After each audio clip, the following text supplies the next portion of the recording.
What's good, y'all? It's your boy A-Rok here, and I'm here at Terrificon, and I'm waiting in line. So yeah, let's get started.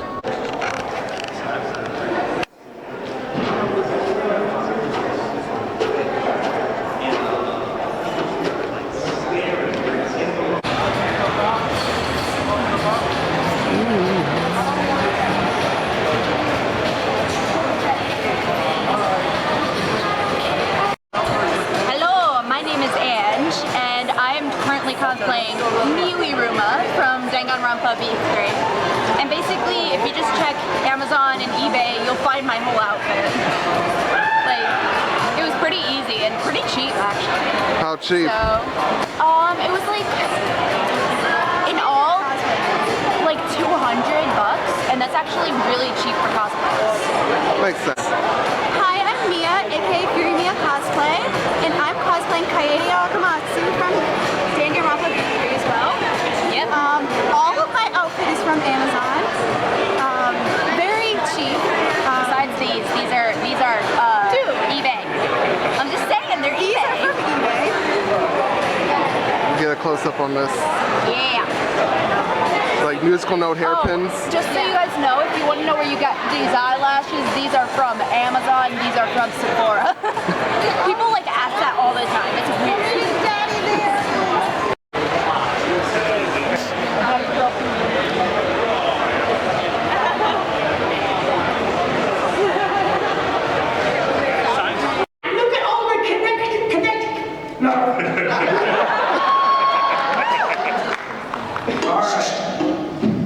We are reading Back to the Future. Yes! Well, I gotta ask you a good question. First of all, how the hell are you, Kennedy? You guys good? Are you ready to have a good freaking time right now? So, we're going back to the future, you say? We're going to go back to the past. Wrong thing. No telling secrets in class! Just saying how great you always look, Mr. Lamar. That's what we're talking about. That's no secret. Alright, so opening scene. We figured we got 2 of the 3 Warners. So why don't we start it out with Wacko and Yakko? Yeah, we're going. Alright, so as Marty and Jess, you're going to be Wacko. Okay. And as Doc Brown, Rob, you're going to be Yakko. That's perfect. I've done it for 20 goddamn years. And there's a little bit of narration, so when we think about a narrator, Maurice, I mean Peter Falk, as most of you know, is Princess Bride. Grandfather in Princess Bride, Peter Falk? Yes. Lieutenant Columbo, Peter Falk? It's amazing, no one knows Peter Falk or Columbo, but you say Princess Bride narrator, they got it. All right. You gotta watch Mo's face when he does this, by the way, because his whole face becomes Peter Falk. It's pretty amazing. Yeah. It's pretty cool. Whenever you guys are ready. Okay. This is odd. You see? How about that? The first 15 pages of this script. They got parties, skateboarding all over town, grabbing car bumpers and God knows what. All right, don't do this, kids. So we're going to skip ahead a little bit to the mall parking lot. There's no kissing yet. We see J.C. Penney's in a 1-hour photo booth. Your parents remember those. We also see a stainless steel DeLorean sports car, but it's been modified. Rob, before we begin, we gotta do one of these. Hello, Terrificon! Gee, Scott, it's a DeLorean. What the hell did you do to it? Grab the camera, start taking, Marty. I'll explain as we go. Okay. All right, this is test number 1. Please note that Einstein or Steam, depending upon which way you swing, on here is in precise synchronization with my control watch. Okay? Okay. Good. Answer me! All right. If my calculations are correct, when this car hits 88 miles an hour, you're going to see some serious shit. We never said that on the show. There's nothing quite like the voice of your childhood blowing it for you. All right, now go ahead. Yeah, you're up. You done with the ad libs? Yeah. I say shit. That's almost as good as hearing the brain say, Farce. Doc. Wait, I just did him. Oh, don't confuse this. Started doing the real Doc Brown. Yeah. Oh, sure. What happened there, Mo? Doc Brown pushes the Doc Brown pushes the accelerator button on his remote control. DeLorean takes off. The speedometer hits 85, 86, 87, and of course 88. Suddenly it's engulfed by a blinding white glow and then blam! It all turns inside out on itself and it's gone in a trail of fire. It's something. You gotta see it. What I tell you, 88 miles per hour. Temporal displacement occurred at exactly 1:20 a.m. and 0 seconds. Gosh almighty, you disintegrated tattoo. I mean, Einstein. Open it, Marty. I didn't disintegrate anything. The molecular structure of both Einstein/Steen and the car are completely intact. Then where the hell are they? Shit, I wanted to say it too. Well, the appropriate question is, when the hell are they? You see, Einstein/Steen has just become the world's first time traveler. I sent him into the future, 1 minute into the future to be exact, and at precisely 1:21 a.m. and 0 seconds, we shall catch up to him and the time machine. Wait a minute, Doc. Are you trying to tell me you built a time machine out of a DeLorean? I see it. If you're going to build a time machine into a car, why not do it with some style? Besides, the stainless steel construction made the flux dispersal. Suddenly, DeLorean reappears right where it vanished. Brown approaches and reaches for the door handle. He touches it and recoils in pain. What is it? Is it hot? No, it's cold. It's damn cold. Hello, Porky. Doc raises the driver's door and compares his watch with Einstein. No, he's... Or Steen's. Yeah, Steen, thank you very much. He's fine, and he's completely unaware that anything happened. As far as he's concerned, the trip was instantaneous. That's why his watch is 1 minute behind mine. He skipped over to that minute to instantly arrive at this very moment in time. Come here, I'll show you how it works. Okay. Here's a red letter date in the history of science. March 19, 1955. What happened then? Did I have a potty emergency? Yeah, that's right. I had to make my bladder gladder. That was the day I invented time travel. I remember it vividly. I remember it like it was 1955. I was standing on the edge of my toilet, hanging a clock. Like Elvis. Clock with a calendar. The porcelain was wet. I slipped, hit my head, boom, on the edge of the sink, and when I came to, I had a revelation, a vision, an epiphany, a picture in my head. A picture of this. Doc points to the flux capacitor unit mounted inside the DeLorean. You know what, Marty? This is what makes time travel possible. The flux capacitor. Flux capacitore? No. This is heavy. Go ahead.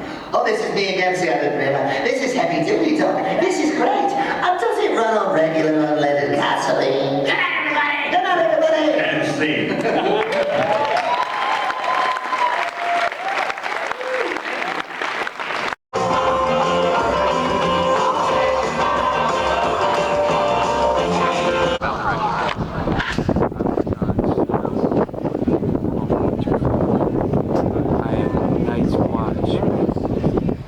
Commander of the Night's Watch, King of the North.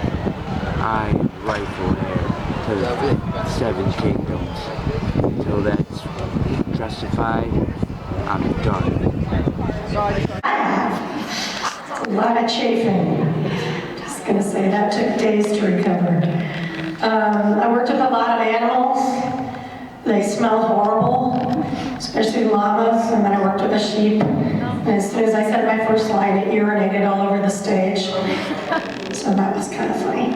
My goal in life on that show was to make the Disney kids crack up. So if you notice, I get extremely close to them unnecessarily often because I would try to put them on edge. And there was one scene that we did, and I asked the director, I was supposed to ask them about something. And I said, I want to do this like an episode of Law and Order. And so they changed the lighting grid, and they gave me a table, and then I just did my best combination of Mariska Hargitay and Vincent D'Onofrio. So when I was interrogating them, I would put my head to the side And then I'd kind of whisper quietly, like, Mr. Harvey, and like, so what do you think? Where's the bird?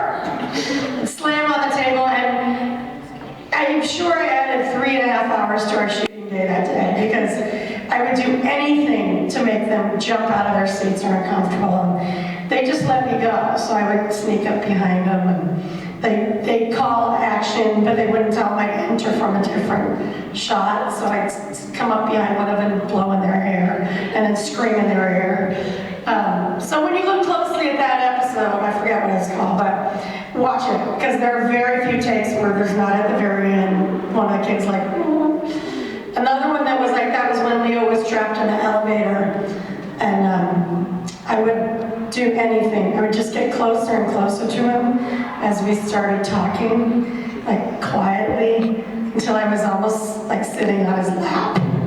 And he would be like, what's happening? And I didn't tell him any of that stuff. So that was really fun. There were a lot of episodes. The one that was weird is I'm allergic to cats, and they're like, you're a crazy cat lady. So we had like 11 cats on the set. So on that one, look at my pupils, because I have a lot of Benadryl going on. Like, all right, you know, I'm allergic, whatever. We'll see what you get out of this episode. So that was pretty fun. And then when we did the monster truck episode, they brought a monster truck onto the lot where we filmed. Was the old I Love Lucy lot for all you old people out there. And it's renamed now.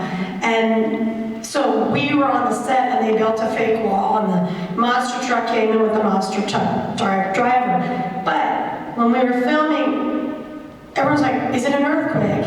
And it was the monster truck, and we could hear it from like blocks and blocks and blocks away, because it was so loud. And the entire lot came out to see them come with the monster truck. So you only get one take, because the guy had to go and ram through the wall and make it look good, and then stop, because the only room he had to go was like from here to there, because it's not a huge stage. So that was a pretty fun one, yeah. And then the one with the racetrack, they built like its little track and stuff. It was fun. I got to work with whatever his name is, some famous race car guy. I don't know race cars. Awesome. And anytime you get to kind of make out with somebody, it's always wildly uncomfortable, but enormously funny. For me, anyway. Someone asked the question? Yeah. I want to know your best honesty. Give us your take on Boruto. Boruto? Yes. It gets better. I don't think they can fire me for saying that. People always say, like, it's not as good. I'm like, well, it's not Naruto, you know, and it takes a while for things to get going. The first season of Seinfeld wasn't great, but the next 10 were, you know. And honestly, I haven't watched it. I've only seen 3 episodes. I've recorded, like, 17 or 18 out of the 52 that we've recorded. But when I record, I do it by myself, and I only see the portions of the scene that I'm in. So I can't see it until you see it. So it's on tonight, right? So that's when I can see it. Like if I DVR it on my TV, they don't give me a copy of anything, or you know. And because I only see what I do until it's on TV or a disc or something, then I don't know what happens. And they don't give us the scripts beforehand. It's all cold reading. So we don't, you don't get to sit and study your part or anything. That's not part of the process in what we call ADR, which is, or looping, which is dubbing, because we're dubbing over the Japanese. Thank you. Anyone else? I have a question. Okay, so we're all done with Terrificon today. We had some fun, got to meet some guests, and then even had a big ass buffet. And we had fun, because my buddy Robert here was with me the whole trip. And he's the one holding the camera. So, I'll be out of here, and I'll make sure to bring more videos soon, guys. Later, Gators.